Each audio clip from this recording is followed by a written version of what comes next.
Aportes a la administración de los tiempos prehistóricos. Integrantes: Andrés Fernández, Alejandro Patiño, Alejandro Ortega, Andrés Luna, Juan Felipe Urbano.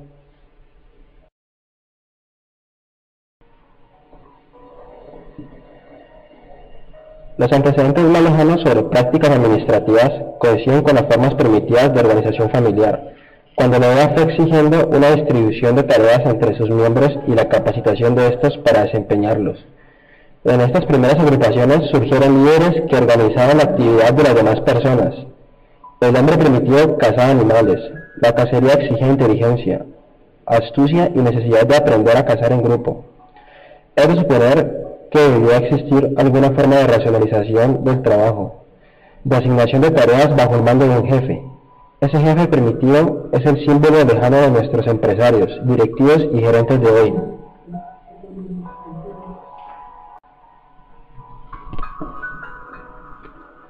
Las primeras empresas, pues, fueron aquellas para cazar, pescar y recoger frutos, especialmente las agrupaciones nómadas.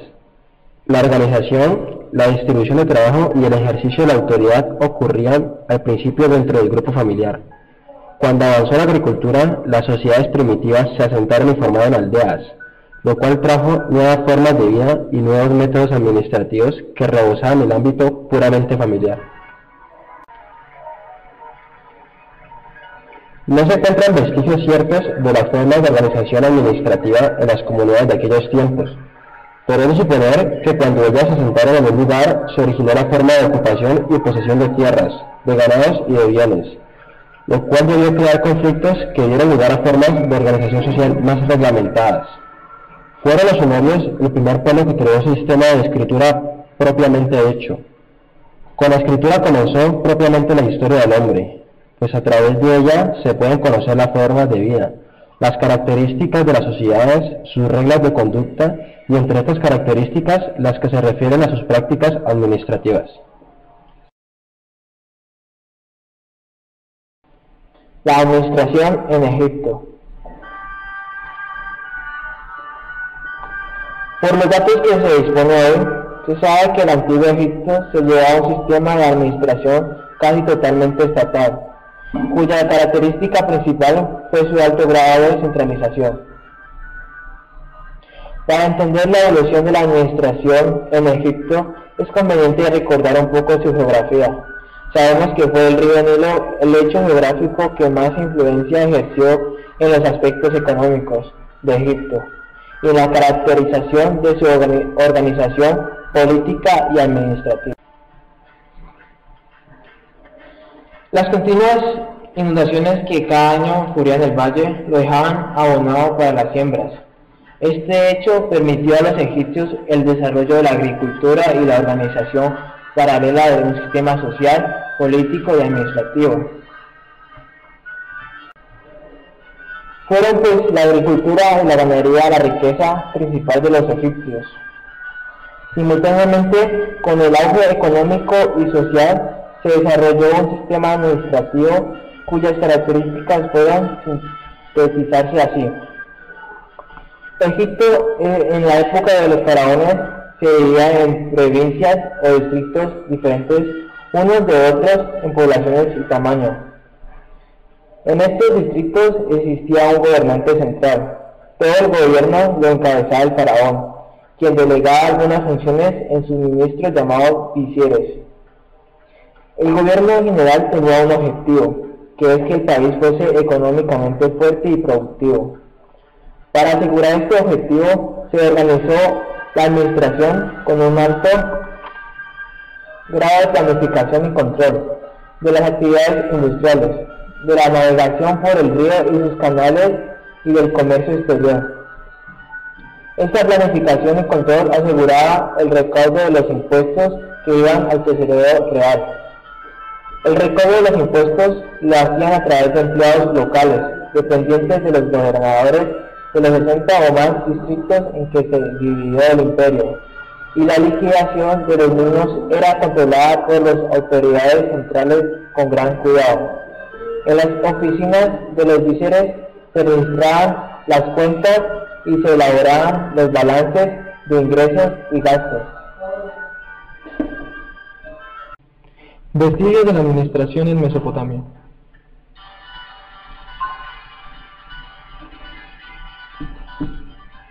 Mesopotamia quiere decir país entre dos ríos. Así lo llamaban los griegos. Está ubicado en el valle que se extiende entre los ríos Tigris y Éufrates y que abarca desde el Golfo Pérsico hasta el Mediterráneo.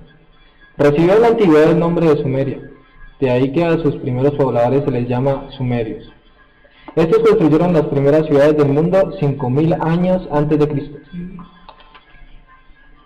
En Mesopotamia, como en Egipto, eran escasas las lluvias, por eso también allí se aprovecharon las inundaciones de los ríos para la agricultura.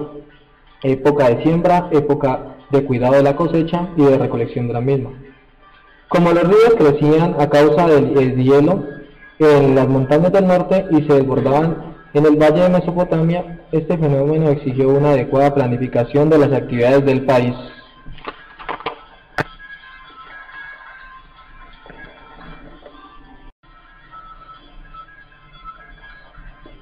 Los sumerios edificaron la más grande y populosa ciudad del entonces, Babilonia. La organización política y administrativa que alcanzó un alto nivel de evolución en Mesopotamia, de lo cual son pruebas las tablillas que se han recobrado con escritos que señalan la existencia de un gobierno regido por un patriarca y un sistema de leyes.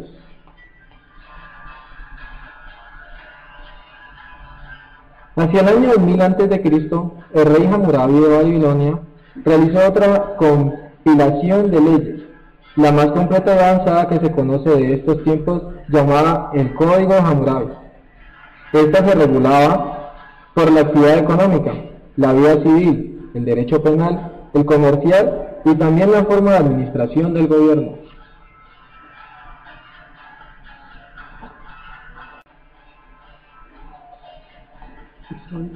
Tejedores, bataneros, tintores, ceramistas, joyeros, escultores, sastres y cirujanos estaban en la clasificación de oficios que aparecen en el Código Hammurabi, indicando un desarrollo importante de la racionalización y especialización del trabajo y del auge de una actividad industrial. La organización del trabajo en Babilonia tenía gran relación con la vida urbana. En el Código Hammurabi se registraba datos que indicaban la importancia que había adquirido las transacciones comerciales.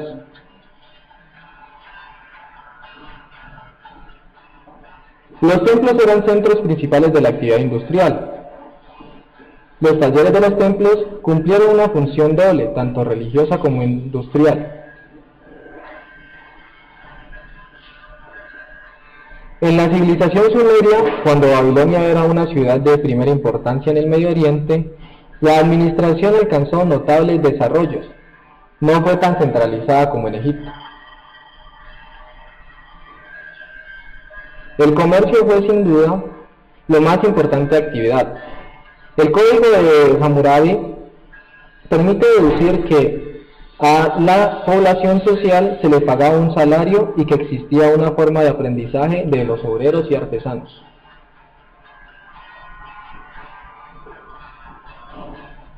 En general, se puede aseverar que se daba en aquel entonces un cierto tipo de organización de los artesanos, comerciantes y agricultores, y entre ellos costumbres administrativas y métodos industriales, especialmente en la fabricación de textiles.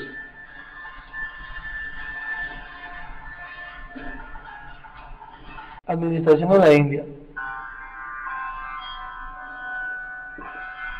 El filósofo Confucio dejó a la humanidad principios y postulados que sirven de fundamento a la gerencia de empresas y el gobierno. El pueblo indio se dividía en castas sociales así: los brahmanes, o sacerdotes con todos los derechos y privilegios; los guerreros o chaitaras, de donde salían los reyes y altos funcionarios; los vases, dedicados a la agricultura, industria y comercio; por último, los sudras, sirvientes y jornaleros. El rey provenía de la clase guerrera y era el amo absoluto, cuyo poder estaba reglamentado en el Código del Manu, y también por la clase sacerdotal, que era mediador en muchos aspectos de la vida de este pueblo.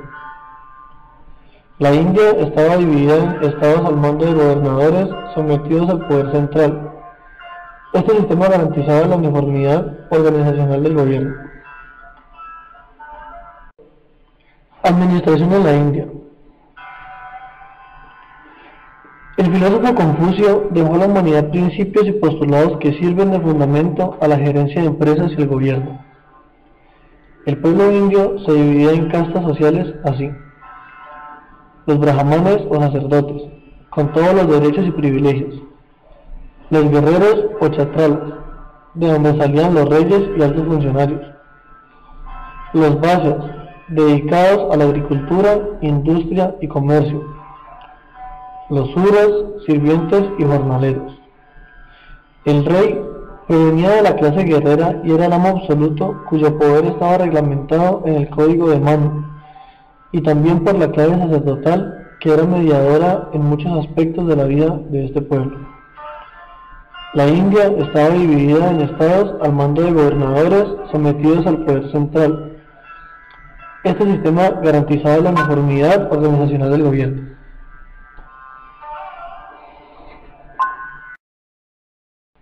Rasgos de la administración en la antigua China. Teniendo en cuenta que la civilización china estuvo aislada durante mucho tiempo del resto del mundo, fue difícil para los historiadores tener una hipótesis concreta sobre el pasado de este territorio. Una cultura conocida como el periodo Chang-Jin, cuya organización política y administrativa denota que existía un gobierno matriarcal. De esta época es la compilación de normas conocidas como la Gran Regla, o código de leyes aplicables al gobierno y a los individuos.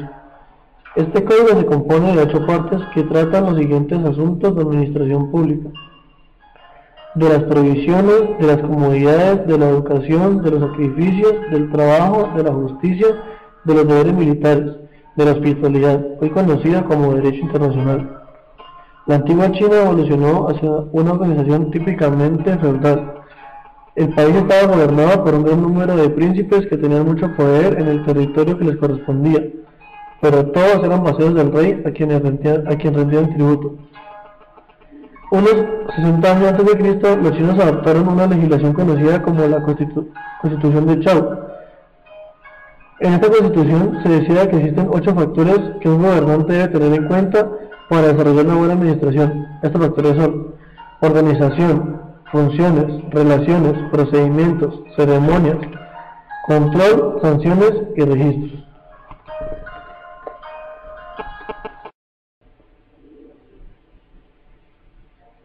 Teorías filosóficas y políticas de los griegos y sus relaciones con la administración. Es mucho lo que esta civilización dejó como gran legado cultural y filosófico. No solo fueron matemáticos, economistas, políticos, artistas y profundos pensadores, sino que Sócrates, Platón y Aristóteles, quienes fueron los principales forjadores del pensamiento occidental y que dejaron en sus obras sus ideas plasmadas sobre el origen y los fines del Estado. Igualmente analizaron diferentes conceptos de libertad, justicia y de moral y de ética, e igualmente favorecieron y resaltaron las artes y el desarrollo industrial y el comercial. Desarrollaron también ideas acerca sobre la economía y la propiedad privada y la organización social.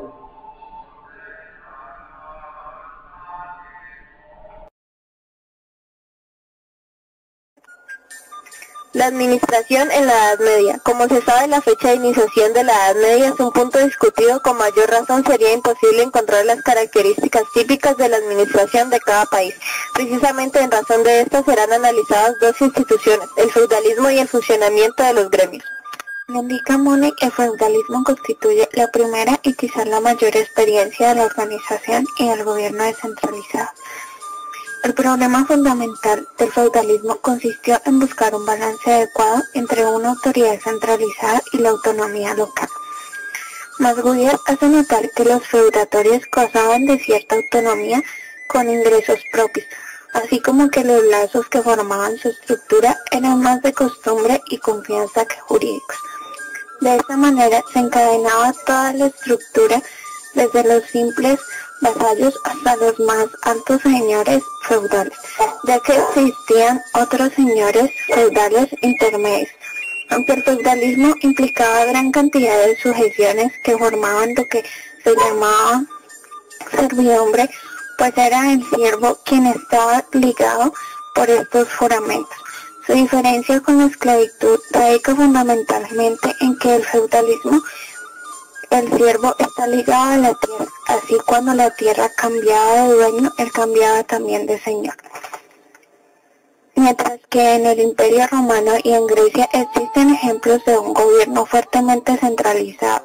La experiencia más grande en gobierno descentralizado se da quizás, como ya se señaló, en el feudalismo, con todas sus ventajas e inconvenientes. Ello muestra cómo las condiciones generales determinan la aplicación de los principios de la administración. Trae cada grupo humano cuando comienza ya la empresa, no meramente agrícola o rural, sino más bien manufacturera, trabajando con instrumentos manuales muy sencillos, se da el tipo de trabajo artesanal. La primera característica de este sistema artesanal radica, además del aspecto familiar, en que se realiza en el dominio del maestro sobre el resto de los integrantes del taller por la aparición de los primeros instrumentos. Esto trataba de proteger a los diversos niveles jerárquicos dentro de una empresa artesanal, así como equilibrar y resolver los conflictos de las distintas personas que formaban un mismo gremio e inclusive de unos gremios con otros, gestionando su coordinación. Existe un cierto principio de descentralización, puesto que en vez de que sean altos tribunales políticos los que resuelvan problemas gremiales, son precisamente los interesados los que tratan de resolverlos a través de diversas comisiones, consejos. La Iglesia Católica. Kunz y O'Donnell afirman que la organización formal más eficiente en la historia occidental ha sido la Iglesia Católica Romana. Señalan que en la Iglesia existen formas de staff que no han podido ser aplicadas en las empresas y las cuales tendrán una gran importancia en la forma de ejercer el mando, lo que llaman el staff obligatorio e independiente, y que consiste en que un jefe está obligado a escuchar a un número de auxiliares antes de tomar una decisión. Otros aspectos administrativos en una organización como la Iglesia Católica es el aspecto formal y el informal. En el formal, la división de funciones y la cadena de mando que ésta ha mantenido siempre, adaptándolas a las circunstancias del momento, y en el aspecto informal, su capacidad de motivación. La administración militar. Ninguna otra organización occidental ha sido tan presionada como los ejércitos por el problema de administrar grandes grupos. Sus principios de administración se redujeron a aspectos como relaciones de autoridad, el uso de sistemas staff, el uso de la motivación para obtener resultados efectivos, como el empleo del sistema de las arengas, es decir, lo que el general se ve obligado a hacer ante los ejércitos que iban a entrar en batalla. Hasta se sabe que Napoleón la empleaba. Existe otra contribución de las organizaciones militares al desarrollo de la administración, que es la manera de fijar y coordinar los objetivos precisos, claros. El Arsenal de Venecia. En la República de Venecia, los negocios descansaban básicamente en el comercio marítimo. Por tal razón tenían la necesidad estricta de una flota armada para realizar su comercio y para protegerlo de los ataques armados, y que resultó ser la más grande planta industrial de la Edad Media. En el Arsenal de Venecia se encontraban manifestaciones administrativas. En cuanto al almacenamiento, la necesidad de tener siempre los instrumentos necesarios les obligaba a numerar, inventariar y tenerlos dispuestos en forma de que pudieran utilizarse en una secuencia apropiada. En cuanto al personal, existía una supervisión severa de los trabajadores. Los salarios se pagaban sobre la base de piezas terminadas. Existían descansos en los cuales los trabajadores se les proporcionaba vino con el fin de reanimarlos para el trabajo. En cuanto al control contable, llevaban 2 libros diarios. Existía un balance anual y toda salida o entrada se registraba cuidadosamente. En cuanto al control de costos, hicieron estudios rigurosos del costo de muchas operaciones e inclusive del costo del tiempo. Para este efecto distinguieron 3 clases de costos: los costos fijos, costos variables y costos extraordinarios. Nicolás Maquiavelo nació en Florencia en 1469. A los 29 años de edad ocupaba un puesto de poca importancia en una organización político-militar florentina. Viajó a Francia, donde conoció al rey Luis XII. llegó a conocer la estructura y la organización política de Francia, país que ya era entonces una gran potencia. Posteriormente fue nombrado secretario de una magistratura encargada de asuntos políticos y militares. Maquiavelo fue uno de los más notables magistrados de la República Florentina. A sus 42 años terminó su vida política. Durante el exilio se dedicó a escribir sobre asuntos políticos. En 1513 escribe la más conocida de sus obras, titulada El Príncipe, la cual está formada por una serie de consejos para gobernar. Maquiavelo murió el 22 de junio de 1527. Aspectos administrativos en el pensamiento de Maquiavelo. El pensamiento administrativo de este autor trata fundamentalmente de la dirección, aconseja a aquellas personas a las que se les ha conferido autoridad, así como la responsabilidad de alcanzar ciertos objetivos. Así pues, el príncipe que originalmente estaba dirigido a los jefes de Estado puede ser de gran ayuda para las personas cuyas actividades requieren de la dirección, llámense estas jefes, directores, empresarios, supervisores, entre otros. Son 5 los principales temas de administrativos que se encuentran en la obra de Nicolás Maquiavelo: permanencia, centralización, descentralización, aprobación de las masas, cohesividad y cualidades del líder. Permanencia. Todo el pensamiento de Maquiavelo está enfocado hacia la durabilidad del poder y de la organización. El elemento con que se cuenta para tener disciplina y coordinación es la organización. El objetivo primordial del directivo debe ser permanecer como tal, y para ello Maquiavelo recomienda el empleo de la cohesividad y del control. Es importante mencionar que la base sobre la que se estructuran todas las ideas administrativas de este pensador renacentista es precisamente el objetivo de permanencia. Centralización, descentralización. Maquiavelo propone un sistema en el que la centralización y la descentralización se complementan. Sin embargo, la organización debe tener al mismo tiempo cierta centralización. Cuando llega a darse un sistema como el que Maquiavelo propone, es muy importante la comunicación, ya que se requiere una constante información de objetivos, metas políticas, procedimientos y normas, así como las de los resultados obtenidos. La aprobación de las masas. La permanencia de una organización depende del apoyo de las masas. Para controlar firmemente es indispensable tener autoridad que está fundada en la aprobación de los súbditos. Según Maquiavelo, es un error pensar que la autoridad sea de los niveles superiores a niveles inferiores, porque existe un tipo de autoridad indirecta, que va en viceversa. Se dice que los subordinados mantienen a un directivo en su puesto, ya que así pueden hacer uso de la autoridad. Esta afirmación tiene diferentes causas que Florentino las explica. 1. El pueblo es una gran cantidad de personas, mientras que los poderosos son unos cuantos. Los poderosos le pedirán que cometa algunas ofensas para sentirse satisfechos, mientras que los oprimidos son más honestos y solo pedirán que no los ofendan. 2. El cariño del pueblo para el gobernante es el único recurso que se tiene para épocas difíciles. La cohesividad. La cohesión es una manera sencilla para tener la unidad orgánica. La principal es que el pueblo sepa qué se puede esperar de su príncipe, y este es su pueblo. Esta es una de todas las ideas más discutidas de Maquiavelo. La coerción se refiere a la frase «el fin justifica los medios», desde la definición maquiavélica, ya que Maquiavelo piensa que la crueldad queda justificada cuando se emplea para conservar el poder. Cualidades del líder. Maquiavelo considera que el hombre es indolente y que el dirigente debe actuar con malicia. También que los dirigentes deben cubrir una serie de requisitos para poder mandar. El líder deberá saber fingir, ya que así aparenta tener muchas virtudes. Para mantener el control es conveniente manejarlo a través del miedo, poner atención a todos los grupos de su reino y proporcionar estímulos a las personas eficientes. Voces: Yurley Anacona, Zully Silva, Ángela Toro, Geraldine Valdés, Margarita Barona.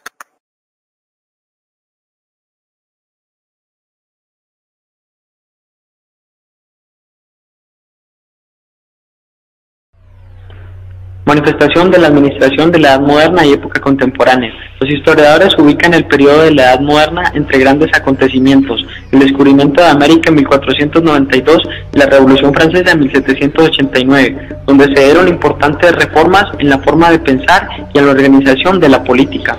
Se puede resaltar la participación de la Iglesia como organización que ha perdurado desde la Edad Media hasta nuestros días. La actividad que se incrementó en ese entonces fue el comercio, debido a que se exploraron y explotaron nuevas tierras, y toda la economía giraba en torno a los recursos y riquezas que se explotaban de estas.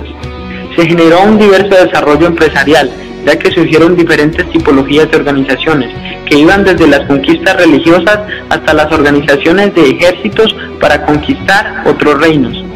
Todo esto generó que la organización de tipo feudal fuera desapareciendo y que el poder recayera sobre el rey, por los recursos provenientes de ultramar. De esta manera se fueron conformando los actuales estados.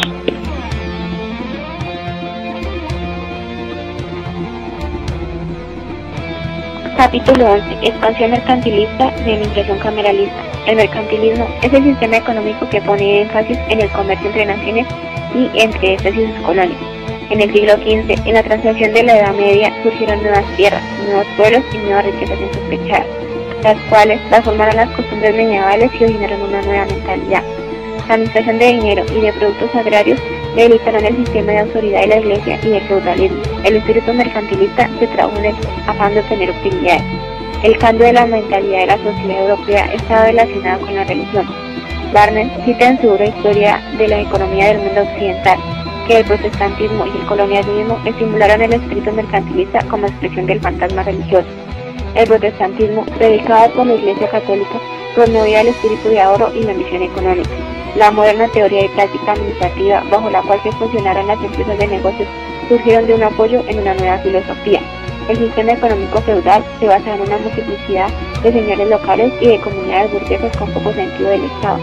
En cambio, la mentalidad mercantilista contribuía a conseguir un Estado fuerte con una autoridad central, favorecido en la expansión del comercio, proteger a los mercados y aumentar los esfuerzos del Estado y protegerlos de la competencia. Hechos que caracterizaron la época mercantilista. Primero, aparecen como ente las sociedades o firmas comerciales. Segundo, surgen en la sociedad un nuevo elemento, el empresario. Tercero, se organizan los bancos comerciales.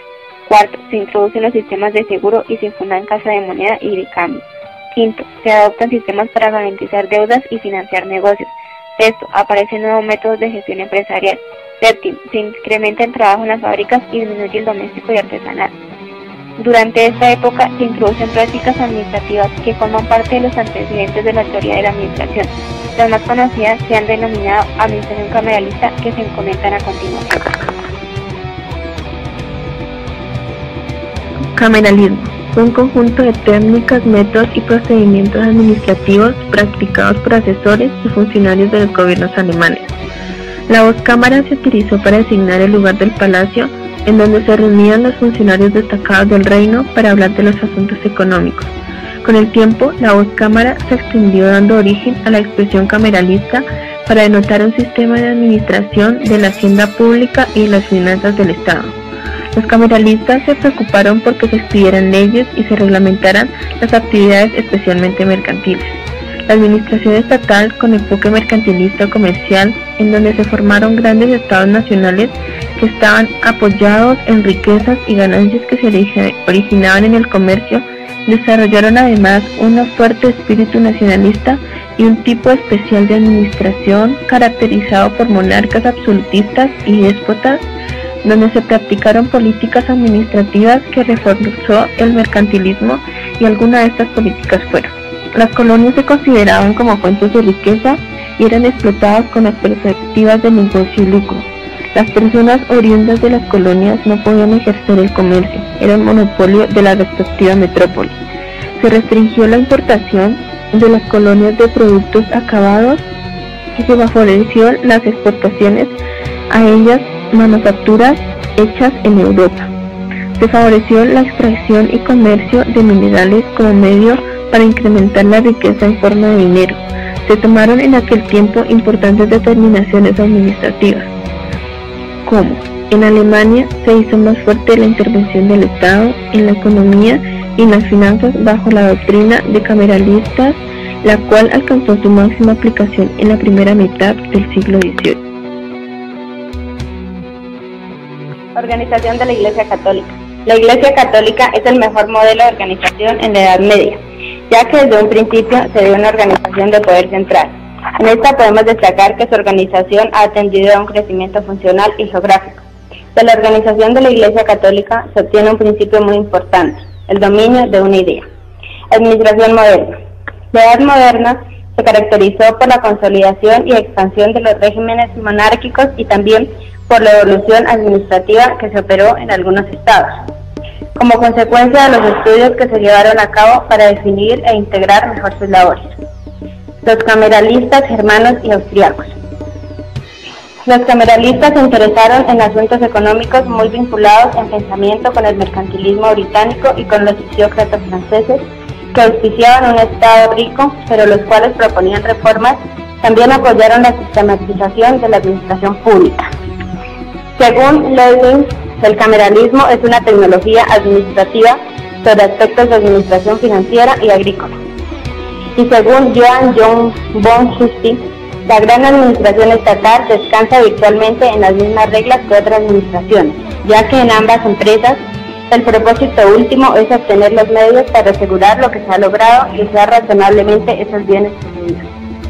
La labor de los cameralistas tuvo gran importancia para su época por el esfuerzo que hicieron sus propulsores y seguidores para mejorar los sistemas administrativos, pero su doctrina tuvo aplicación solo en Rusia y en Austria.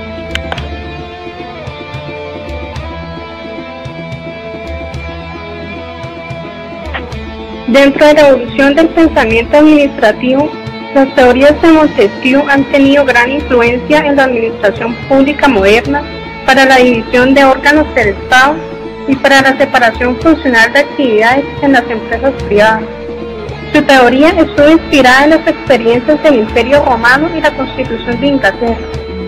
Para Montesquieu, el Estado tiene tres clases de órganos: el legislativo, que hace las leyes o deroga las existentes; el ejecutivo, que tiene la responsabilidad de aplicarlas; y el judicial, que castiga los delitos. Lo más importante de esta teoría radica no tanto en la separación, sino en la coherencia de sus funciones para que el Estado actúe como una unidad. Esa misma teoría ha influido también para que en la empresa privada, como en las sociedades anónimas, haya cierta división de funciones, como que la parte legislativa se conceda a las juntas directivas. La administración en la edad contemporánea. La evolución del pensamiento administrativo dentro de la actual época muestra las bases del presente de la administración.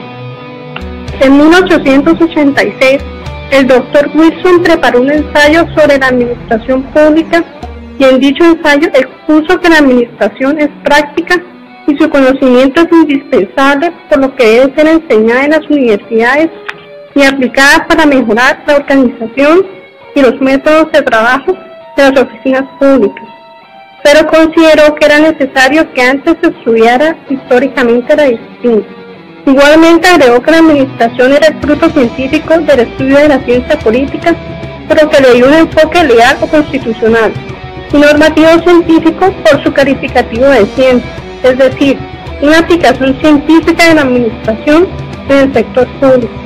Este pensamiento de Wilson sentó bases firmes en la evolución histórica de la ciencia.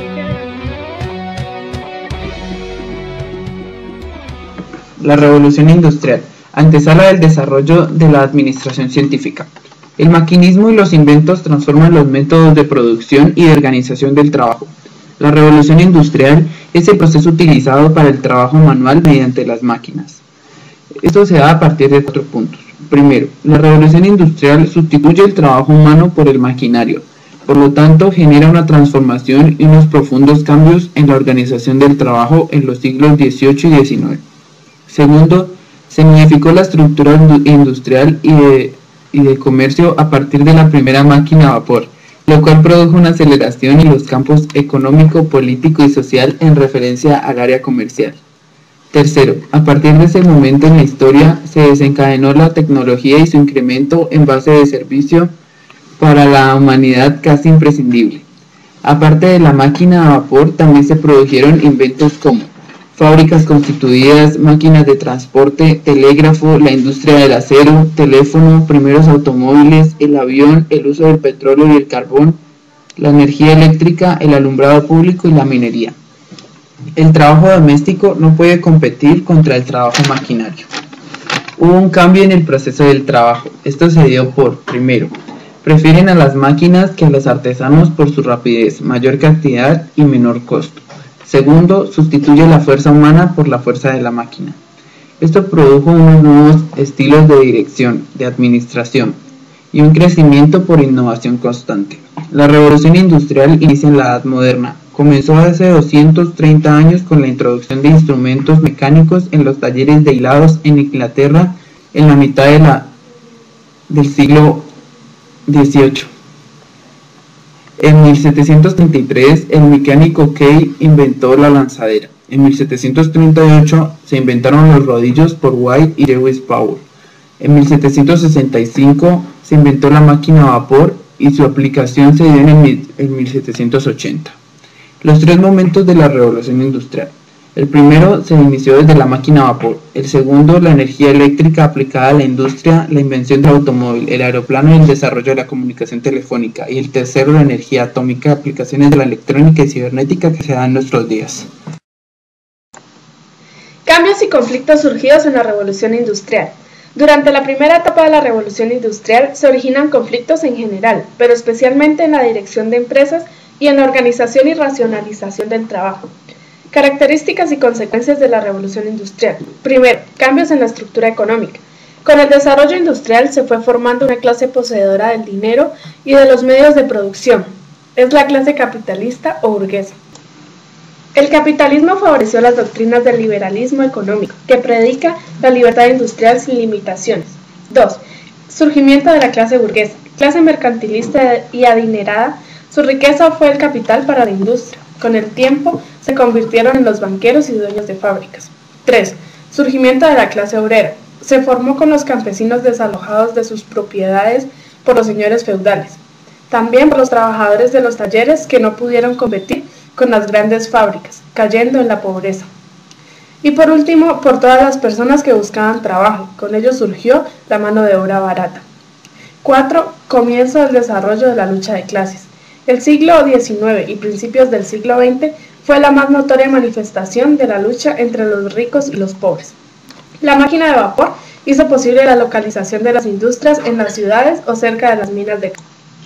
En 1819, el gobierno inglés masacró 11 obreros e hirió a muchos que celebraban un mitin en Manchester. Las nuevas ideologías y doctrinas. Aparecen ideologías liberales y socialistas. Ideología burguesa o liberal. Dice que toda persona tiene derecho indiscutible de emplear a su antojo su trabajo y su capital. Creían en la competencia. Y la ideología del socialismo predicaba el hundimiento del capitalismo y el triunfo del proletariado mediante la abolición de la propiedad privada. La expansión de la revolución industrial y sus conflictos. Inglaterra es la cuna de la revolución industrial por ser la sede de la aplicación de las innovaciones mecánicas y la energía a vapor. En Francia comenzó a finales del siglo XVIII con industrias movidas a vapor. En Alemania se prolongó a la época feudal en el siglo XVIII. Esto produjo un problema en la clase abierta.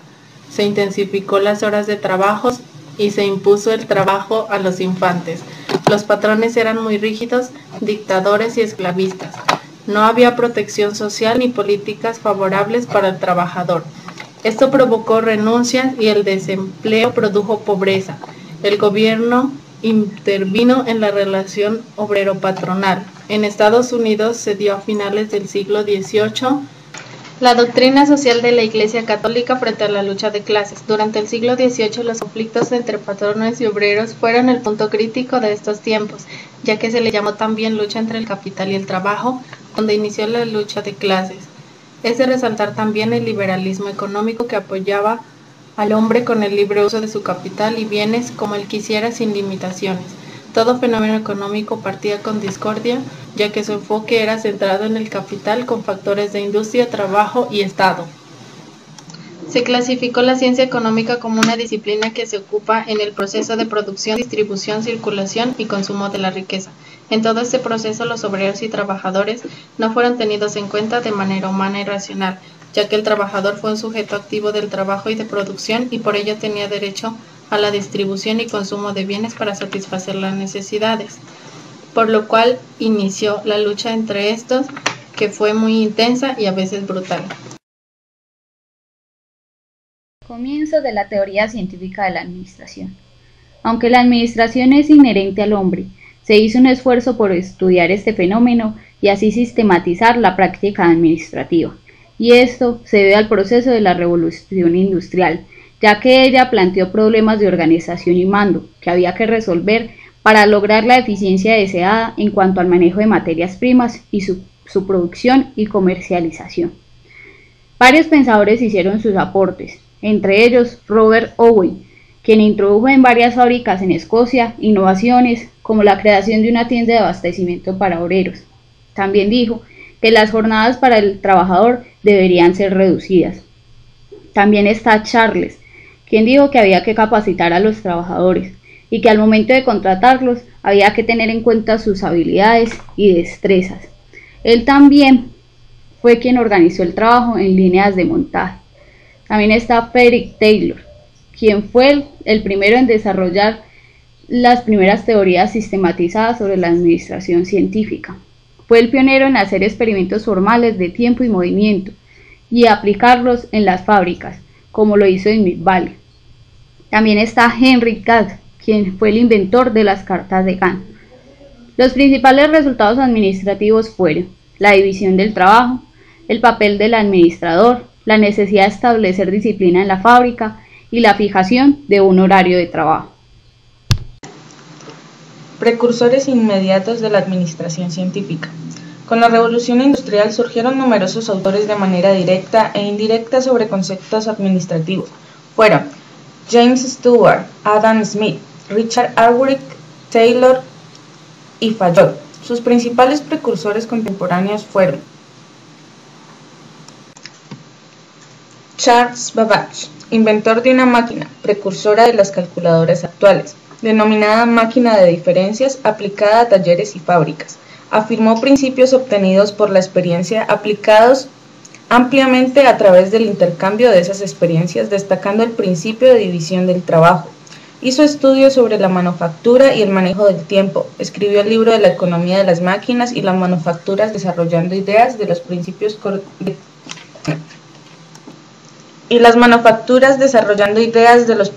de coordinación aplicados a un objetivo común.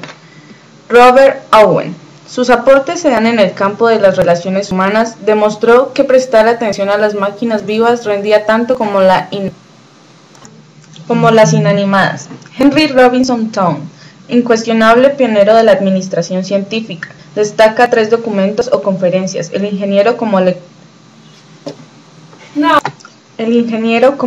economista, reparto de utilidades y la evolución de la administración industrial. Alexander Hamilton Church, conocido por 3 principios básicos reguladores de la administración del taller y la fábrica. Son el empleo sistemático de la experiencia y el control económico del esfuerzo, contenido en diversos pasos. Primero, la división del esfuerzo. Segundo, la coordinación del esfuerzo administrativo. Tercero, la conservación del esfuerzo administrativo. Cuarto, la remuneración. La Wharton School fue la primera que existió en materias administrativas. Desde 1881 comenzó a establecer las materias básicas que hoy se imparten en las escuelas de administración. Naturalmente, tuvo que existir mucha improvisación en este periodo inicial, pero muchos de los experimentos realizados en esta etapa de enseñanza anticiparon corrientes y desarrollos importantes, que aún en la actualidad se consideran revolucionarios. Los cursos que se impartían en Wharton School se referían a historia, leyes y economía. Todavía hoy es una magnífica escuela, famosa sobre todo en la especialización de finanzas. Sigue siendo una magnífica escuela, famosa sobre todo en la especialización de finanzas.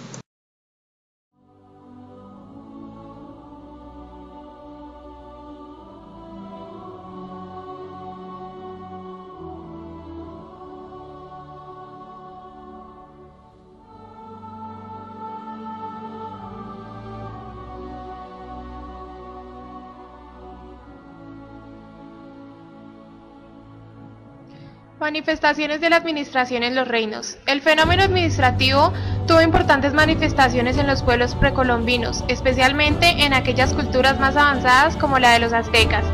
La administración en el Imperio Azteca. En todas las civilizaciones antiguas se puede notar cómo confunden fácilmente con la organización de la autoridad y trabajo gubernamental, la organización de ritos religiosos y con las costumbres y guerras. Al tiempo de la conquista de los aztecas, la organización política y social era la siguiente. Una pareja de casados era una familia y formaba parte de un clan. Un clan era un agregado de familias con un consejo y un jefe. Cerca de 20 clanes formaban una tribu. Una tribu tenía su consejo formado por delegados de los clanes. Estos eran dirigidos por un jefe de estado elegido entre los hermanos soberanos, buscando el más valeroso y con más conocimiento.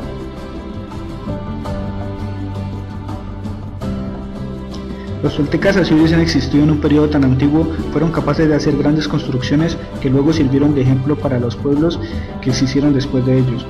Estas culturas estuvieron situadas en suelo mexicano 2500 años antes de la aparición de los aztecas.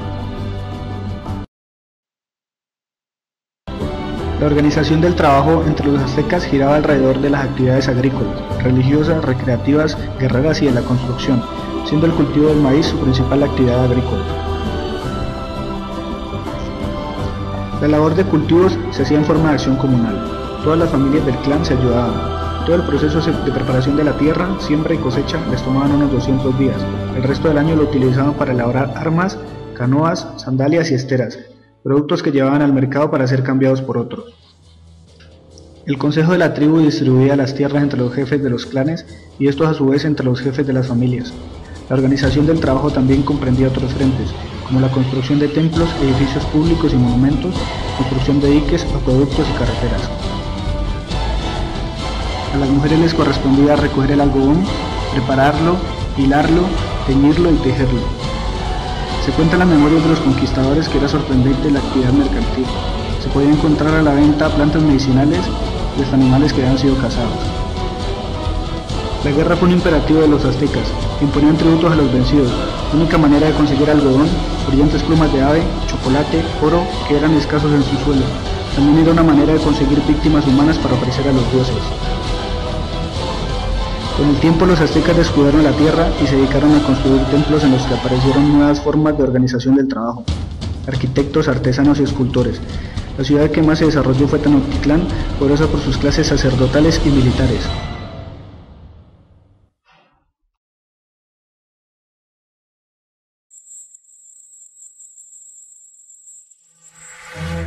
Vestigios de la administración en el pueblo maya. En el siglo X el pueblo maya floreció con el arte y la arquitectura tuvieron gran desarrollo. Los mayas alcanzaron un gran desarrollo administrativo al juzgar por todos los vestigios que conocemos de sus actividades de todo orden. Una muestra de ello son las ciudades y los templos. Eran sedes del gobierno, sedes de cultos, centros comerciales y mantenían ciertas independencias.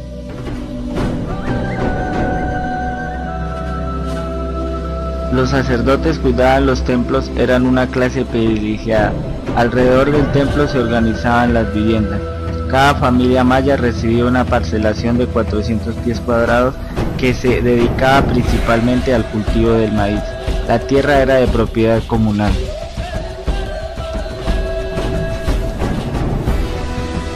Fueron hábiles en la industria del tejido, del algodón y de la pintura de las telas, lo que hace suponer una organización del trabajo artesanal. El comercio fue otra actividad destacada del pueblo maya, traficaban por mar y tierra.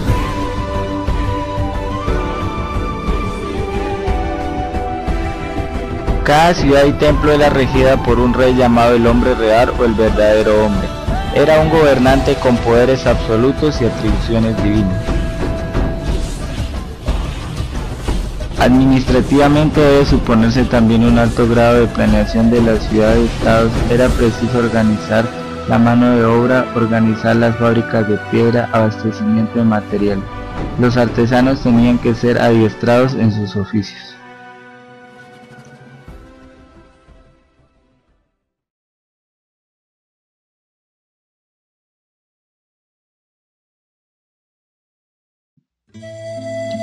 Los incas tuvieron una gran organización imperialista. Su primer líder fue Manco Cápac, quien organizó el imperio. Los incas practicaron la guerra y el destierro de pueblos enteros, enviándolos a lugares que aún no estaban poblados. El imperio alcanzó una extensión de unos 4.000 kilómetros a lo largo del Pacífico. Su idioma era el quechua. Entre las manifestaciones de su ingenio administrativo figura: primero, un sistema de caminos que unía los diferentes territorios con la sede del gobierno. Cada comunidad debía contribuir al mantenimiento de los caminos y puentes por medio de la mita. La mita era un servicio obligatorio que los incas debían pagar al emperador. De este modo lograron construir una red de 16.000 kilómetros de camino. Segundo, también crearon un servicio de correos muy eficiente. El principal objeto de los caminos fue el de mantener un servicio de correos eficaz. El modelo político y económico de la organización inca era piramidal y decimal. Las provincias formaban el imperio a cuya cabeza estaba el emperador. La sociedad inca se estratificaba en clases sociales así. Las grandes familias constituían la corte. De estas familias provenían los emperadores.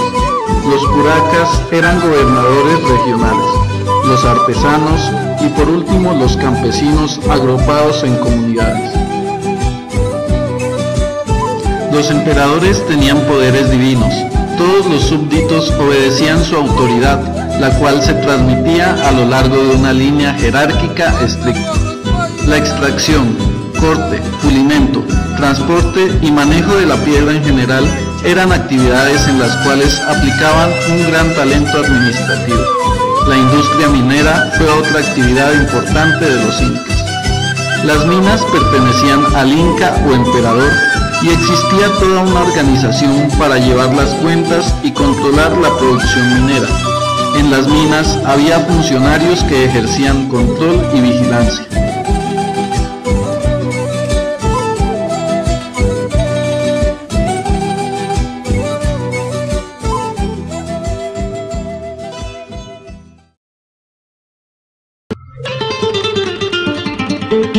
Los chichas. La profundización en el conocimiento de las formas de administración indígena podrían dar orientaciones útiles para la concepción de formas organizacionales y de racionalización del trabajo artesanal, actividades agropecuarias en pequeñas escalas, en la capacitación de microempresas y en la formación de empresas solidarias. Los indígenas explotan colectivamente la tierra y experimentaron modalidades de propiedades sociales que aún hoy pueden ser válidas.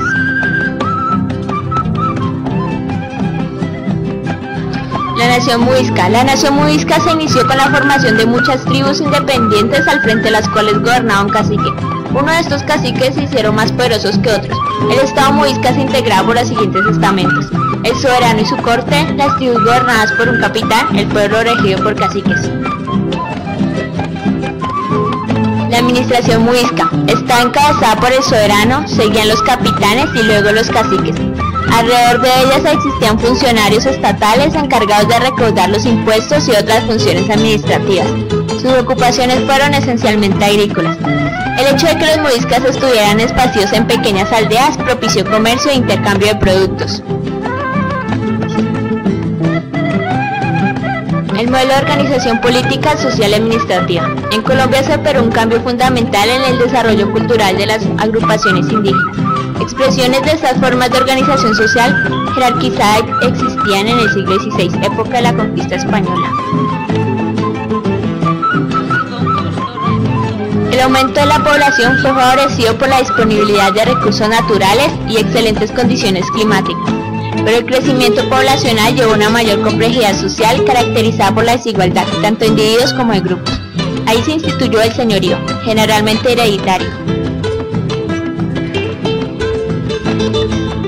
Una caracterización de los cacicazgos es la diferenciación y especialización de los grupos sociales en administradores, políticos, chamanes y sacerdotes, artesanos y comerciantes, guerreros y otros más.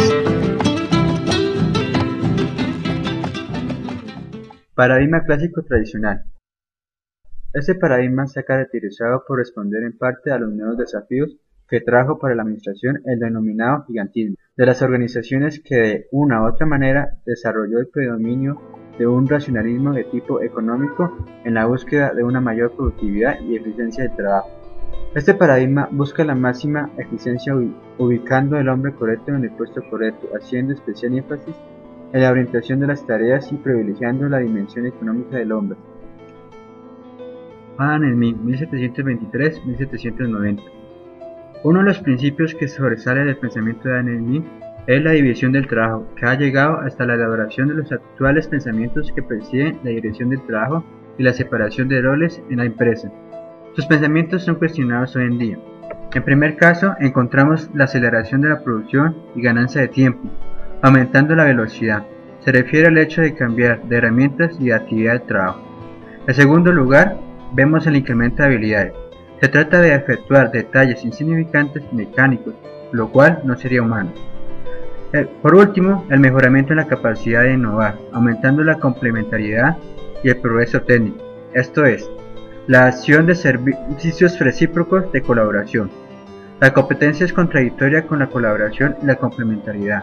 Otro elemento señalado por Smith es la idea del mercado, que lo define como el regulador de los intercambios entre los individuos y que no está orientado por ninguna autoridad central, pero sí por una mano invisible que surge el enfrentamiento entre los egoísmos individuales de las personas en búsqueda de beneficios personales, que de todas maneras repercuten en el interés general. Max Weber, el tipo de organización burocrática. La burocracia es para Max Weber el conjunto de teorías de tipo ideal de organización. Para ampliar un poco más el concepto de burocracia, decimos entonces que esta es una organización caracterizada por procedimientos explícitos y regularizados, división de responsabilidades, especialización del trabajo, jerarquía y relaciones impersonales. Para Weber, la dominación es básicamente administración, y en este orden de ideas tenemos entonces que el tipo más estructurado de dominación es la burocracia. Los conceptos que más han influenciado la teoría de Weber son primero la burocracia, segundo la clasificación de tipos de dominación y tercero el mismo modelo burocrático. Para Weber, el término de dominación es de gran importancia. Él la clasifica de la siguiente manera. Primero, de carácter racional, el cual va dirigido al orden de derechos de mando, es decir, la autoridad legal. Segundo, de carácter tradicional, creencias que por tradición permiten ejercer autoridad, es decir, la autoridad tradicional. Tercero, de carácter carismático, fundamenta su legitimidad en características personales, es decir, la autoridad carismática. La administración burocrática se configura en la forma racional de ejercer la dominación con presión, continuidad, disciplina, rigor y confianza, y se orienta al cumplimiento de fines emanados del ejercicio propio de la dominación. Teoría clásica de la administración. Su objetivo es la eficiencia de las organizaciones. Henry Fayol, quien nació en 1841 en Constantinopla y falleció en 1925 en París, se graduó como ingeniero de minas a los 19 años. Es considerado el padre de esta teoría, la cual nace de la necesidad de encontrar lineamientos para administrar organizaciones complejas. Fue el primero en sistematizar el comportamiento gerencial. Fayol destaca que toda empresa cumple 6 funciones. Primera, técnicas, relacionada con la producción de bienes y servicios de una empresa. Segunda, comerciales, compra en la venta o el intercambio. Tercera, financieras, búsqueda y gestión de capitales. Cuarta, seguridad, protección de los bienes y de las personas. Quinta, contables, inventarios, registros, balances y estadísticas. Sexta, administrar, integración de las 5 funciones. Adicional, Fayol define el acto de administrar como: primero, plantear futuro y programa de acción. Segundo, organizar, construcción organismo material como social de la empresa. Tercero, controlar que todo suceda de acuerdo a las normas establecidas. Cuarto, coordinar, unir, armonizar todos los aspectos y esfuerzos colectivos. Quinto, dirigir y ordenar el personal. Principios generales de la administración. Estos principios son universales y se adaptan a cualquier tiempo, lugar o circunstancia. Estos principios son: primero, división del trabajo, especialización de tareas y de las personas para aumentar la eficiencia. Segundo, autoridad y responsabilidad, el poder de dar órdenes y llevar a esperar obediencia. La responsabilidad es consecuencia de la autoridad e implica el poder de brindar cuentas. Estas dos deben estar equilibradas. Tercera, disciplina, obediencia, dedicación, energía, comportamiento y respeto a las normas establecidas. Cuarta, unidad de mando, recibir órdenes de un solo superior, principio de la autoridad única. Quinta, unidad de dirección, asignación de un jefe y plan a cada actividad que tenga el mismo objetivo. Sexta, subordinación de los intereses individuales o los generales. Los intereses generales deben estar por encima de los individuales. Séptimo, remuneración del personal, satisfacción justa para los empleados y la organización. Octavo, centralización, concentración de la autoridad para una única jerarquía de la organización. Noveno, cadena escalar, línea de autoridad que va desde el escalón más alto al más bajo, principio de mando. Décimo, orden, existir en un lugar para cada caso y cada cosa debe estar en su lugar, material y humano. 11, equidad, amabilidad y justicia para conseguir la lealtad del personal. 12. Estabilidad del personal. Rotación tiene un impacto negativo en la organización. Mayor tiempo en el cargo es mejor para la empresa. 13. Iniciativa. Capacidad de visualizar un plan para asegurar su éxito. 14. Espíritu de equipo. Armonía y unión constituyen gran fortaleza para la organización. En conclusión, Fayol llevó a determinar las bases de la teoría administrativa moderna, conjunta con la administración científica de Taylor. Frederick Taylor nació en Filadelfia, Estados Unidos. Es denominado por algunas personas como el padre de la administración científica, la cual se considera un enfoque neoclásico o tradicional de la administración. Esta se preocupa por aumentar la eficiencia de la industria a través de la racionalización del trabajo del obrero. El método de la racionalización del trabajo descompone las operaciones en sus elementos constitutivos como los desplazamientos, demoras, inspecciones, almacenamientos y entre otros, permitiendo analizar la forma como un trabajo es llevado a cabo y eliminar etapas innecesarias, movimientos inútiles, combinaciones inadecuadas y diseñar un nuevo método. El fin de la racionalización del trabajo es encontrar la mejor manera de ejecutar el trabajo a través de los estudios de los tiempos y movimientos y de la forma más adecuada para remunerar a los trabajadores con el fin de incrementar la productividad. Taylor desarrolla la idea de la organización racional del trabajo, la cual se dedica a estudiar las características del trabajo en cuanto al método y mejores resultados en la productividad. También plantea la distinción entre producción y productividad, al afirmar que la máxima prosperidad es el resultado de la máxima productividad y esta depende del entrenamiento de cada uno. Además plantea los siguientes principios.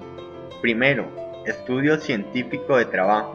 Es un grupo de especialistas que definen los procesos operativos más económicos y establecen la cantidad de trabajo que realiza un empleado en unas condiciones óptimas.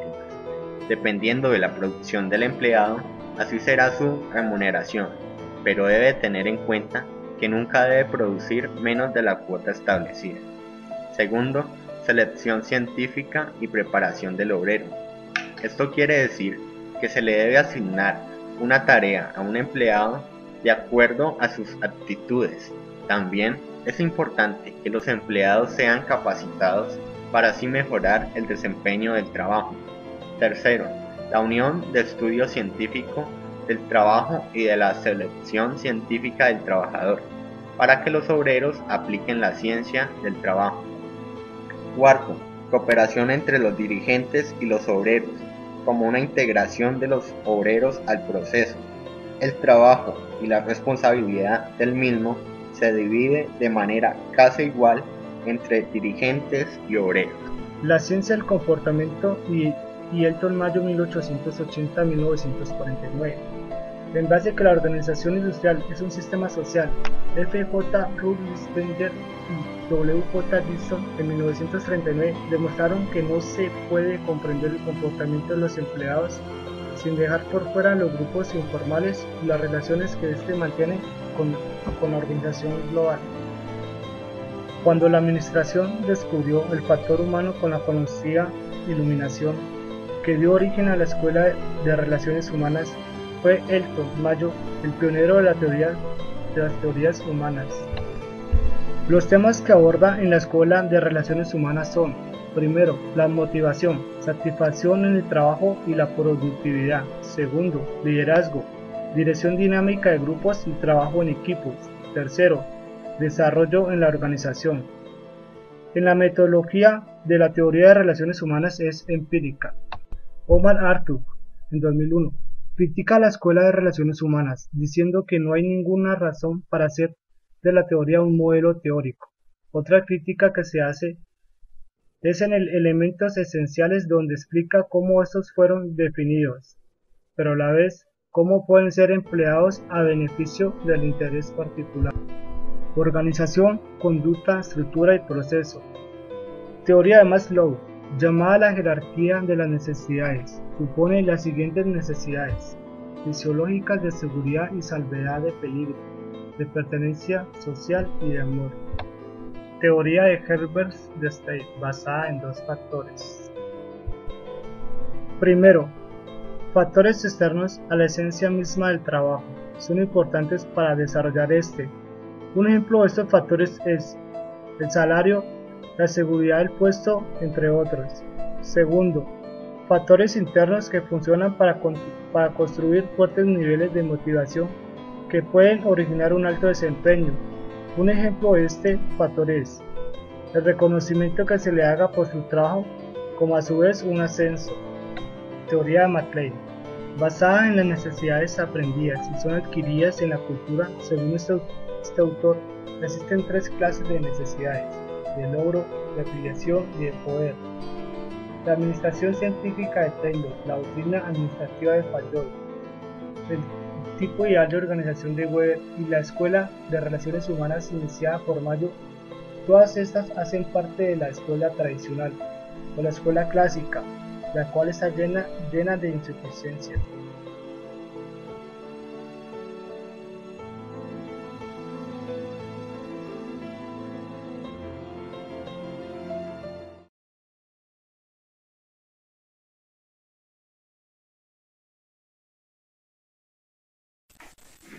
Paradigma neoclásico o reformista. El paradigma neoclásico se desarrolló bajo la gran expansión económica posterior a la crisis de 1929, expansión que trae consigo una gran complejidad en las crecientes organizaciones, un nuevo racionalismo y una idea del proceso administrativo planteado por Henry Fayol que lleva a considerar este paradigma como el del hombre administrativo.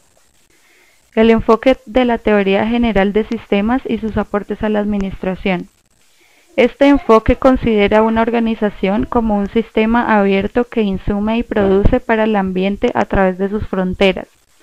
Primero, la organización hace algo con este insumo, generando así un resultado. El resultado regresa al medio ambiente afectando a la organización a medida que el medio lo consume, lo utiliza y lo evalúa. Los sistemas organizacionales son en esencia sistemas de comunicación. Con la teoría contingencial tiene lugar el desplazamiento de la observación desde adentro hacia afuera de la organización. Se hace énfasis en el ambiente y en las exigencias ambientales sobre la dinámica organizacional. El enfoque contingencial señala que son las características ambientales las que condicionan las características organizacionales, y que es en el medio donde puede hallarse las explicaciones causales de estos últimos. Por tanto, no hay una mejor manera de organizarse. Una de las primeras y más importantes contribuciones de la posición sistemática la brindan Katz y Kahn, quienes definen la organización como un sistema abierto en constante interacción con su medio. Una organización es un sistema compuesto por un conjunto de subsistemas que tienen determinadas funciones, y en donde cada uno está en interacción con otros subsistemas. Una organización insume información y materia de energía de su ambiente y después de procesar estos elementos los produce. En esta forma, los cambios en el ambiente tienen un impacto continuo sobre la organización, de manera que siempre está ajustándose a los cambios ambientales. A la inversa, los cambios internos de la organización tienen un impacto continuo sobre su ambiente. El enfoque propuesto por Bertalanffy cambió el rumbo de las teorías organizacionales, porque mediante su teoría el propio objeto de estudio de la administración, es decir, la organización, empieza a mirarse como un sistema social inmerso en un suprasistema llamado sociedad, y en particular a reconocerse como un componente vital de ésta. La teoría general de los sistemas aparece como elemento integrador y base de entendimientos de las teorías organizacionales, y en este sentido su estudio se convierte en algo de carácter imperativo. Se inicia con la definición de lo que es un sistema y su tipología y sus características. Intervienen en su conceptualización ideas como la expuesta por Homans, en la que describe los componentes de un sistema social como tareas, interacciones y sentimientos de la gente, las cuales son interdependientes, así como la de sistemas abiertos en la cual se resaltan sus características, la capacidad de adaptarse, lograr sus metas, integrar sus partes, permitir el mantenimiento de valores y patrones de interacción. Es relevante el tratamiento de sistema abierto, opuesto a la concepción de la teoría tradicional de que la organización es un sistema cerrado, es decir, sin interacción con su ambiente. Sus aportes parecen valiosos en la medida en que ayuda a la comprensión de las organizaciones, ya que esta teoría intenta captar los sistemas sociales desde su estructura, procesos y funciones, sus relaciones con sus componentes, todo esto subyacente a un sistema más general. Un aporte valioso para la teoría de las organizaciones es el hallazgo de factores que determinan la estructura y el sistema de administración de las organizaciones como la tecnología, la tasa de cambio e incertidumbre del entorno y el tamaño de la estrategia. La toma de decisiones administrativa. Según March y Simon en 1958, concibieron a la organización como un mecanismo de solución de los problemas que confrontan la incertidumbre y que están mediados por el limitado conocimiento humano. Según esto, la estructura organizacional es la manifestación de la búsqueda de la certeza, una regularidad específica en los distintos comportamientos entre los miembros de la organización unidos por un objetivo final. Las decisiones se encuentran divididas en 3 niveles. En la base se encuentran las decisiones programadas, en el nivel intermedio las no programadas y en la cima las creativas y brillantes.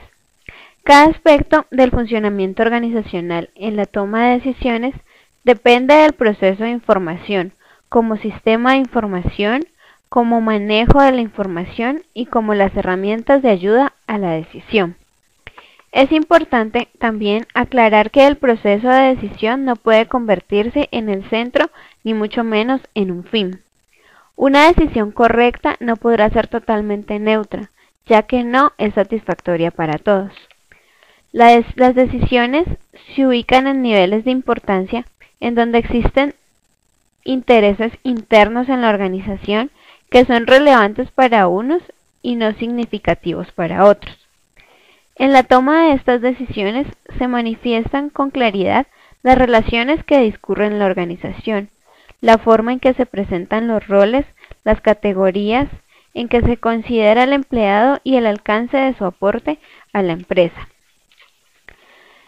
La aclaración ética que hace Blank sobre los valores de una persona influyen en la decisión que tome, en las alternativas que se seleccione y en la implementación de la decisión.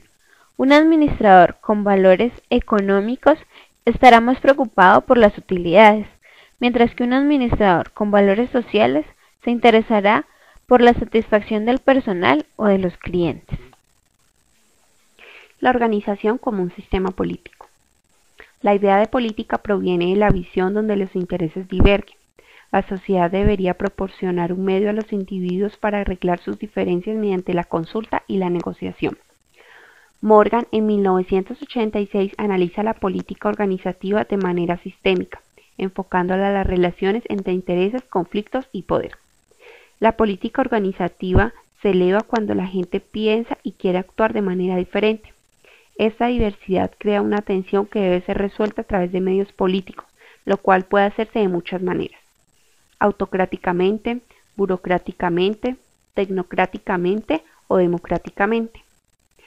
Cuando se habla de intereses, se entiende las predisposiciones que abarcan ambiciones, valores, deseos, expectativas y otras orientaciones e inclinaciones que conducen a una persona a actuar en una dirección o en otra. Las relaciones y las fricciones que existen frecuentemente entre la tarea que se desempeña, las aspiraciones proporcionales y la valorización personal y el estilo de vida. Los conflictos surgen siempre que los intereses chocan. Conflicto significa la existencia de ideas, sentimientos, actitudes o intereses antagónicos que pueden enfrentarse. El conflicto puede ser personal, interpersonal o entre grupos o coaliciones rivales. También puede darse dentro de las estructuras. El poder es el medio a través del cual los conflictos de intereses son resueltos en última instancia. Poder es la habilidad de lograr que se realicen las cosas en la forma que se quiere que se realicen. Con relación a la estructura de la organización, interesa señalar la existencia de grupos en la organización, que llegan a acuerdos para dirimir los conflictos de intereses a través del ejercicio del poder. Las coaliciones gobiernan las organizaciones más allá de la estructura formal. Estrategia y planeación estratégica. El campo de la estrategia empresarial se ha expandido y consolidado de tal manera que ha identificado 10 escuelas o paradigmas del pensamiento estratégico. Las primeras 3 escuelas hacen enfoques normativos, es decir, aquellos que enfatizan sobre la manera como la estrategia debería concebirse. Primero, escuela de la concepción. Segundo, escuela de planificación. Tercero, escuela del posicionamiento. La cuarta y quinta escuela se refieren a los enfoques descriptivos que consideran los aspectos específicos de elaboración de la estrategia, interesándose menos en la formulación de un comportamiento ideal y profundizándose en los procesos reales de formulación de la estrategia. Cuarta, escuela del espíritu empresarial. Quinta, escuela cognitiva. Las siguientes escuelas hacen enfoques descriptivos involucrando otros actores y fuerzas en la formulación de la estrategia. Sexta, escuela del aprendizaje. Séptima, escuela del poder. Octava, escuela cultural. Novena, escuela del medio ambiente. Finalmente, la 10ª plantea los enfoques taxonómicos. 10ª, escuela de la configuración. El proceso de planeación comprende investigar y analizar las condiciones futuras para poder trazar un plan de acción que la organización pueda seguir, tomando en cuenta toda la información proveniente del entorno, tanto interno como externo. Para trazar es necesario estudiar cuidadosamente varios factores como por ejemplo, las necesidades de los clientes, lo que está haciendo la competencia, los recursos que se disponen, de manera que se tenga claridad en cuanto a la definición de su misión. La elaboración de la planeación estratégica consta de varias fases. La formulación de los objetivos de la organización, analizar las condiciones internas de la empresa para poder ver con qué recursos se cuenta para las operaciones actuales y futuras. Analizar el ambiente externo que rodea a la empresa. Verificar que el plan que se trazó sea viable y que a la vez tenga coherencia.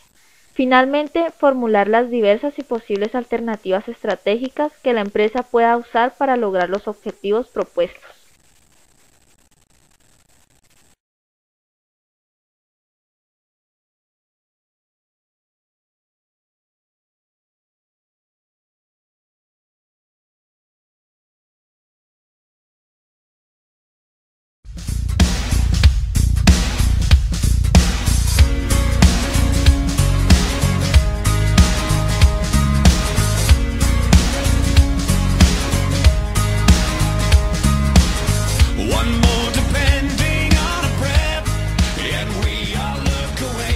Paradigma del capitalismo industrial se desarrolla después de la Segunda Guerra Mundial, la cual se caracterizó por la preocupación en temas como lo social, lo humano, la participación, la confianza, la autonomía del trabajador, el empoderamiento, el trabajo en equipo en general, todo lo que tiene que ver con el homo social.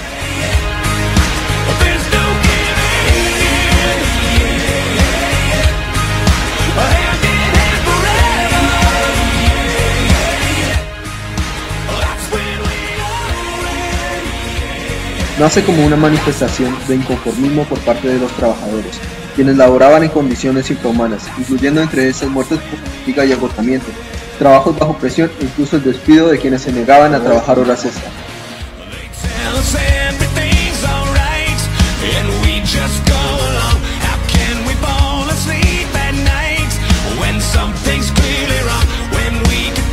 La cultura organizacional se inició en el anonimato absoluto.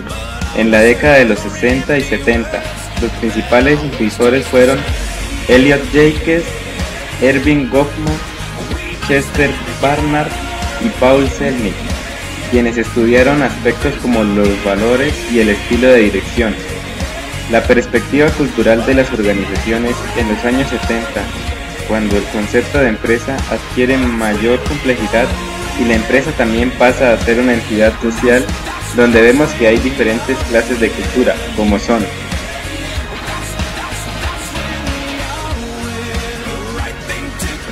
la cultura corporativa. Se sitúa en una tradición de medios o de fórmulas ideológicas empleadas por los dirigentes para garantizar que las acciones de los colaboradores de la empresa vienen a servir a sus propios objetivos. La cultura se nos presenta entonces como un nuevo medio de control y de dominación.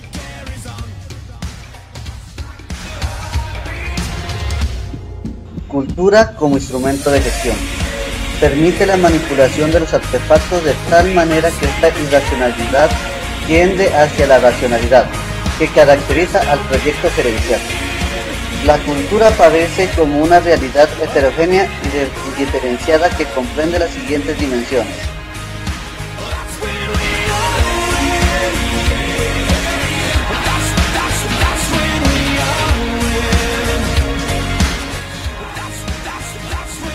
Primero, la cultura es un conjunto complejo y multidisciplinario.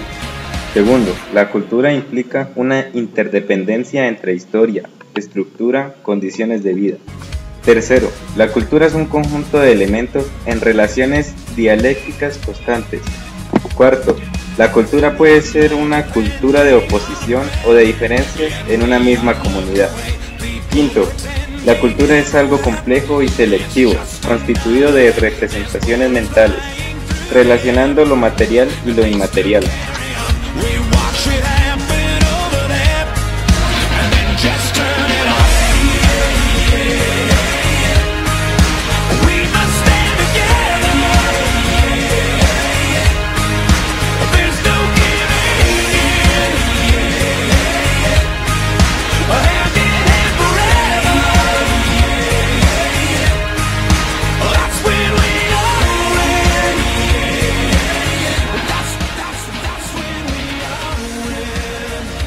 El control de calidad es un instrumento altamente racional para la dirección de las organizaciones, cuyo objetivo central es disminuir y controlar los costos de las operaciones y aumentar la productividad de los niveles de la organización que se expresan en utilidades.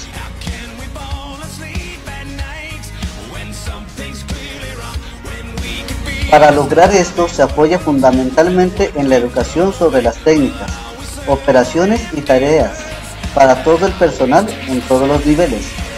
Se estudia para no cometer errores. Incide igualmente en la voluntad de colaboración de todos los trabajadores usando el mecanismo de forma de grupos, en colaboración con otros grupos, de tal manera que el trabajador y los supervisores efectúen diversas acciones de control y evaluación sobre las actividades.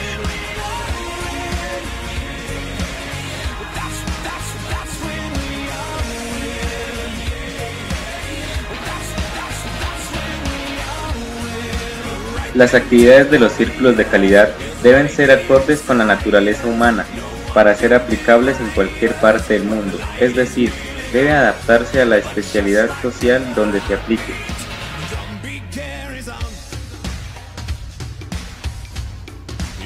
El círculo de calidad procura eliminar el ausentismo y la rotación del personal, al proponer que el trabajo sea una fuente de satisfacción e interés para el factor humano.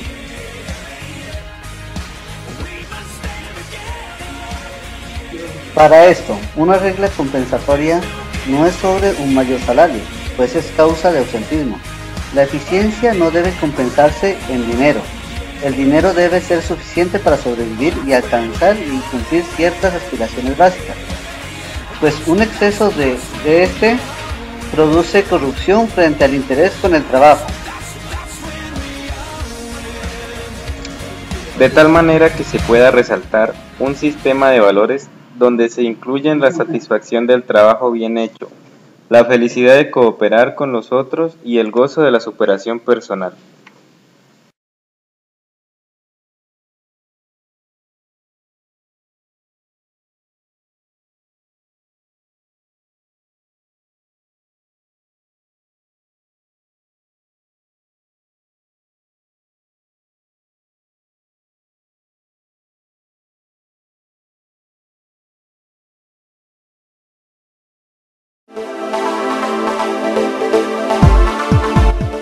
Paradigma del capitalismo financiero de la administración contemporánea. Escuelas del pensamiento administrativo. Paradigma del capitalismo financiero.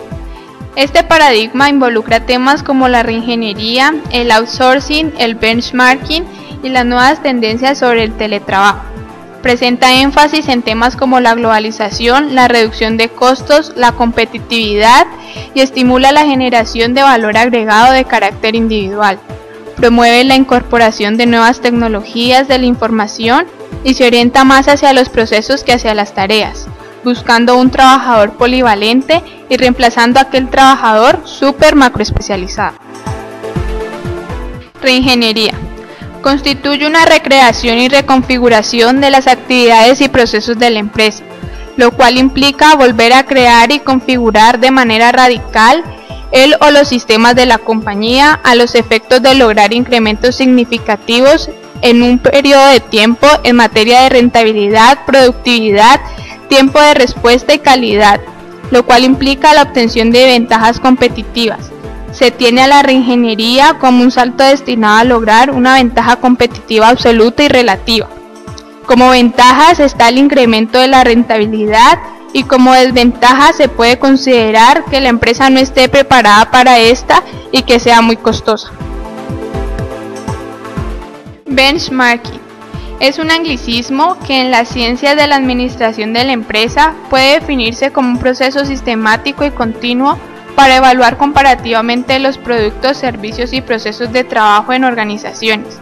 Consiste en tomar benchmarks a aquellos productos, servicios y procesos de trabajo que pertenezcan a las organizaciones y que evidencien las mejores prácticas sobre el área de interés, con el propósito de transferir el conocimiento de las mejores prácticas y su aplicación.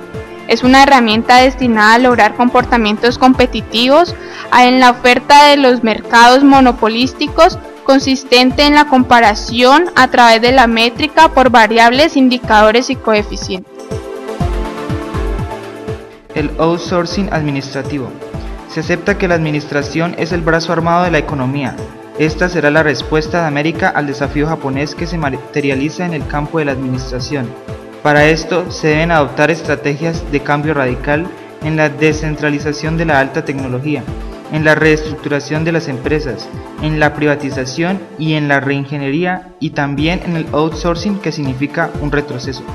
El outsourcing es una de las consecuencias del nuevo liberalismo. Este se define como el proceso por el cual una empresa contrata a otra para la realización de ciertos servicios o desarrollo de proceso y productos importantes para la organización, con el fin de concentrarse en aquellos procesos que son más de la suya. En resumen, consiste en la contratación o subcontratación de recursos anexos, mientras la organización se dedica a cumplir sus objetivos. Las ventajas del outsourcing es que se hacen más competitivas las empresas, reducen los costos, mejoran el negocio. La empresa que presta el servicio anexo se llama outsource. Todos estos conducen a un proceso de reducción de costos y una mejora del valor agregado al negocio ya existente. Características de la subcontratación por Urrea 1997. Primero, se cambia profundamente la relación obrero-patrón. Segundo, el nivel de personal capacitado disminuye. Tercero, el descenso de los sistemas de remuneración salarial, prestacional y social. Cuarto, la eliminación de los sindicatos. Quinto, el incremento del empleo independiente, el trabajo a tiempo parcial y el empleo informal. Sexto, la eliminación de la estabilidad laboral y el empleo de por vida. Séptimo, el aumento de los talleres laborales, los pedidos de lotes, el aumento de la concentración autónoma. Octavo, el aumento de la feminización en la fuerza de trabajo. Noveno, la sustitución de trabajadores altamente calificados. Décimo, disminución de contratos a término indefinido y el aumento de contratos a términos fijos. Finalmente, algo de reflexión sobre el nuevo paradigma, aquel que surge de los enormes desarrollos de las nuevas tecnologías de la información y de la comunicación, y que da origen a las organizaciones virtuales, mejor conocidas como las empresas.com. Surge entonces el concepto de organización virtual, que designa tres formas particulares: la oficina virtual, trabajar en cualquier lugar; la cadena de valor virtual, los procesos de negocios son automatizados y los documentos producidos son transmitidos por vía electrónica; la empresa red, net, varios socios comerciales unen transitoriamente recursos humanos, financieros y tecnológicos para la realización de un proyecto. Aparece entonces la pregunta: ¿qué es lo diferente de la organización y la administración en la era de lo virtual? Se pasa del cara a cara de la organización tradicional a lo virtual en las nuevas formas de organización del trabajo. Con los proveedores las relaciones de compra son cada vez más virtuales. Con los clientes cobra fuerza el marketing net, el e-marketing y el e-commerce. Escuela empirológica. En la administración se presenta el papel empírico. Por ello, aquí se tratarán ideas particulares y concretas de Ernest Dale. Dale pretende establecer en dos formas el carácter empírico en la administración. Primero, en la enseñanza, señalando que el principal medio para transferir la experiencia a los alumnos es el método del uso de casos reales, ya que si la administración consiste en aprender a tomar decisiones, esto se realizará mejor tomando casos reales. Segundo, en la práctica real. Considera que debe usarse la investigación más inmediata y el enfoque comparativo. Con ello se pretende que las soluciones a los problemas prácticos se busquen y se analicen de forma más efectiva, tratando de investigar en cada caso lo que en otras empresas ya se está haciendo, para tomar de esta experiencia lo que es conveniente y desechar lo que no sea aplicable al caso. Por otra parte, Ernest Dale afirma que la administración no alcanza realmente el nivel de técnica, pues sus reglas siempre tienen excepciones, no pueden aplicarse por igual en todos los casos que se pretenden. Asimismo, señala que se trata más bien de consejos tomados de la experiencia, que se irán adaptando a cada caso según sean convenientes o no a las circunstancias concretas. La administración está realmente en constante avance y quizás jamás dejará de estarlo. Escuela del sistema social. Trata de identificar los diversos grupos sociales, sus relaciones culturales y la integración de estos con un sistema social más amplio, siendo el hombre lo más importante en la administración.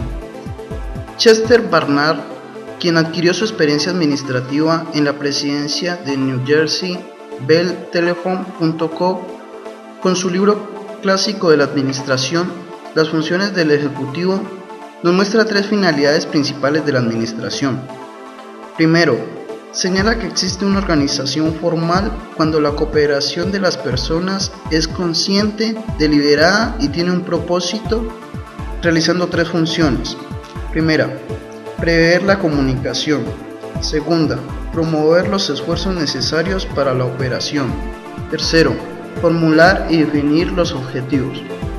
Segundo, considera que el individuo sea inducido a cooperar requiriendo el entendimiento, razonamiento, compatibilidad y cumplimiento en la organización. El tercer aspecto es la distinción entre la organización formal y la informal. La organización informal es más inconsciente y espontánea, pero no debe sustituirse por la organización formal. La organización informal es más importante en los grupos pequeños. Escuela matemática o de la administración cuantitativa. Dentro de esta escuela se afirma que las matemáticas deben ser colocadas como la esencia de lo administrativo, es decir, reducir la administración básicamente a matemáticas. Las bases en que se sustenta esta doctrina son las siguientes. Primero, la empresa es una unidad económica, y segundo, la administración a través de las decisiones tiene que seguir una serie de procesos lógicos, los cuales pueden expresarse en símbolos matemáticos al igual que sus relaciones. Es lógico además que de las matemáticas dependa que se llegue o no a resultados eficaces. Los que siguen a esta escuela suelen llamarse a sí mismos matemáticos científicos o investigadores de operaciones. Un defecto que podemos notar de esta escuela es a la hora de darle valor o el carácter de administración a lo que es un lenguaje o instrumento el cual, no olvidemos, hace parte de muchas otras disciplinas, como por ejemplo la física, la electrónica, entre otros.